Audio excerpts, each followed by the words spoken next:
तो पवन सिंह यानी ये कह रहे हैं कि बिहार में भले ही शराबबंदी लागू हो लेकिन खुलेआम शराब बिक रही है। बिल्कुल सर, होम डिलीवरी हो रही है शराब की। बिल्कुल। तो अब आपने ये बात कह दी है तो ये बात तो अब बीजेपी और जेडीयू को बहुत बुरी लगेगी। बुरा लगी तो हम सॉरी बोल दे, लेकिन जो बोलना था सो मैंने बोल दिया। और ये मेरे मन में था कि किसी दिन बोलूंगा ही बोलूंगा, ये चाहे जिसको जैसा लगे। चलिए, तो टीवी 9 का मंच जो है वो एक ऐसा मंच बन गया जिस पर पवन सिंह नई नई बातें कह रहे हैं, अपने दिल की बातें कह रहे हैं, तो ये हमारे लिए अच्छी बात है। अब ये भी बता दीजिए कि तेजस्वी यादव की खूब चर्चा हो रही है। तेजस्वी यादव नेता प्रतिपक्ष हैं, अपने आप को मजबूती से साबित किया है। तो तेजस्वी यादव आपको कैसे नेता लगते हैं? युवाओं की बात भी करते हैं वो। बहुत अच्छे हैं, बहुत अच्छे। बिल्कुल। देखिए, मैं पर्टिकुलर किसी को टारगेट करके अभी नहीं बोल सकता हूं, लेकिन तेजस्वी जी का कोई भी इंटरव्यू मैं सुनता हूं या गांव-गांव में वो जाते भी हैं, सबके लिए सपोर्ट करने की बात करते हैं। एक चीज उनका मुझे बहुत अच्छा लगता है, उस इंसान का मुझे एक चीज बहुत अच्छा लगता है कि गर्मी में मेहनत के साथ साथ पसीना बहाते हुए गाड़ी के बोनट पे ही सतुआ सान के खाना। तो उनमें कुछ है, मिट्टी वाली बात है, जमीन से जुड़े हैं, और उनको देख के, उनको सुन के ऐसा लगता है कि वो अच्छे इंसान है। बाकी क्या होगा क्या नहीं होगा ये आप सबके हाथ में है। गाड़ी के बोनट पर सत्तू ही नहीं खाते, वो मछली भी तो खाते हैं हेलीकॉप्टर में बैठ के। हाँ, ये भी देखा हूं।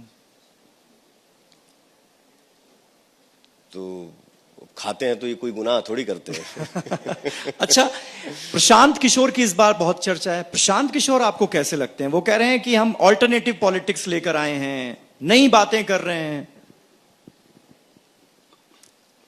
प्रशांत किशोर जी से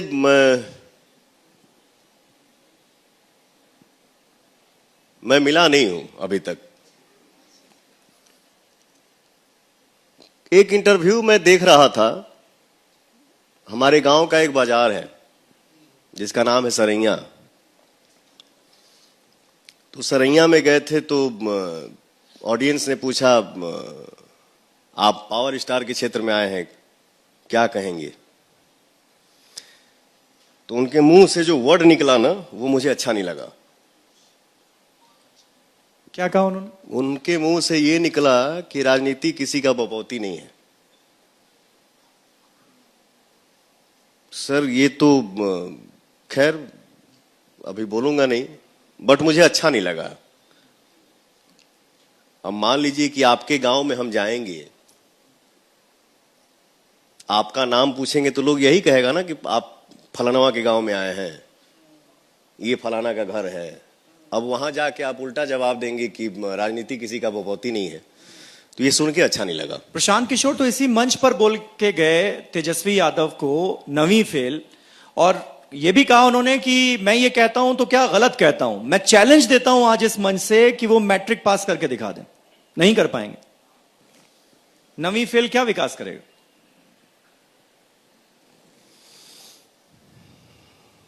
पढ़े के तो हम 6वीं क्लास तक पढ़ल बनी, और माध्यमा से मैट्रिक का परीक्षा दिया हूं। तो sir, as a actor, as a singer, हम पढ़े लिखे नहीं हैं, बट मैं जिसको रखा हूं काम के लिए वो तो पढ़ा लिखा है।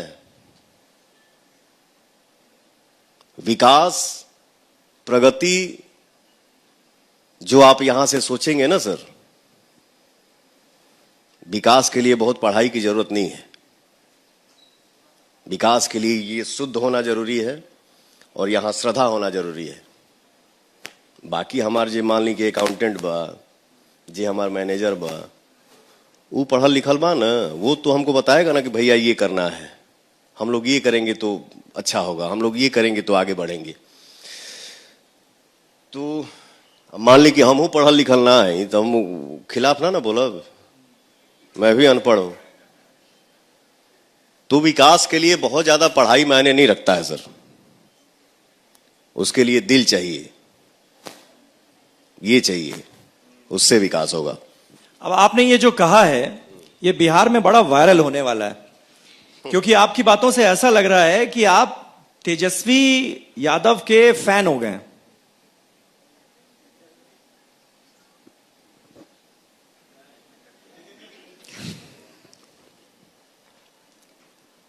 देखिए, जैसे आपने कहा ना कि एक समय में उनका चलता था, आज के समय में आपका उनका चल रहा है।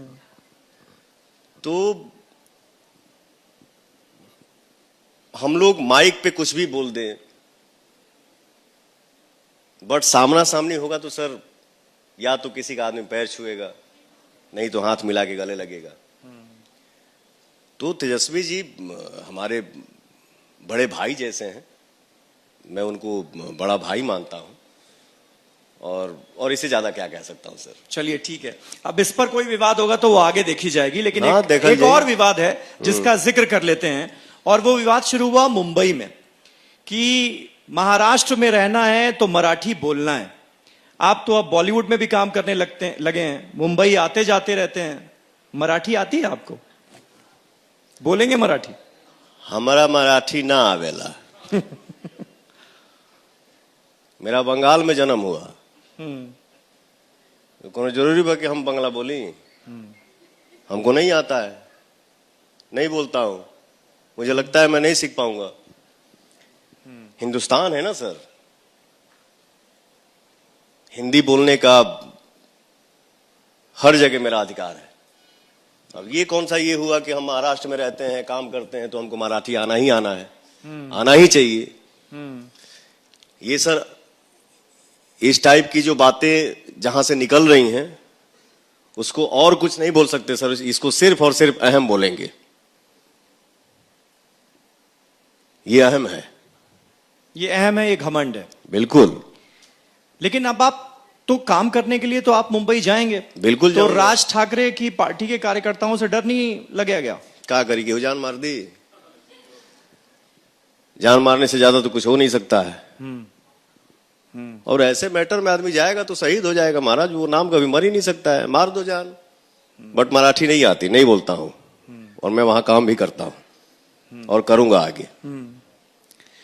तो अब आप तो ये कह दे रहे हैं, लेकिन बहुत सारे ऐसे लोग हैं जो कि पिटाई का शिकार हो जा रहे हैं, उनके साथ मार पिटाई हो जा रही है, और फिर बड़े बड़े नेता आकर उसको जस्टिफाई भी कर देते हैं।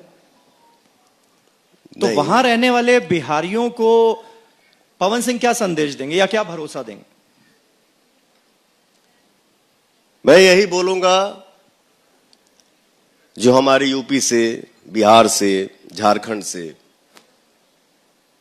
हिंदुस्तान के किसी भी कोना से अगर अगला जाके कहीं नौकरी करता है, बिजनेस करता है, या कोई ऑटो चलाता है, कोई सब्जी बेचता है,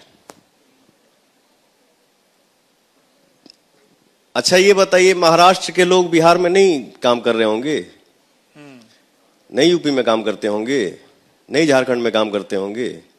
तो ये तो एक ये है ना सर कि हम किसके जरिए हम कहां चले गए, वहां सेट हो गए, अपना घर चला रहे हैं, और उसके ऊपर कोई अन्याय करे कि तुमको मराठी आता है कि नहीं, तो ये मेरे नजर में बिल्कुल गलत है सर। ऐसा नहीं होना चाहिए। और मैं अपने भाइयों से यही बोलूंगा, संघर्ष ही जीवन है, हार नहीं मानने का। जो जहां है वहीं रहो, अपना काम करो, मस्त रहो जीवन में, झंझट कहां ना होला। जब होगा सो देखा जाएगा, देख लेंगे सर, देख लेंगे।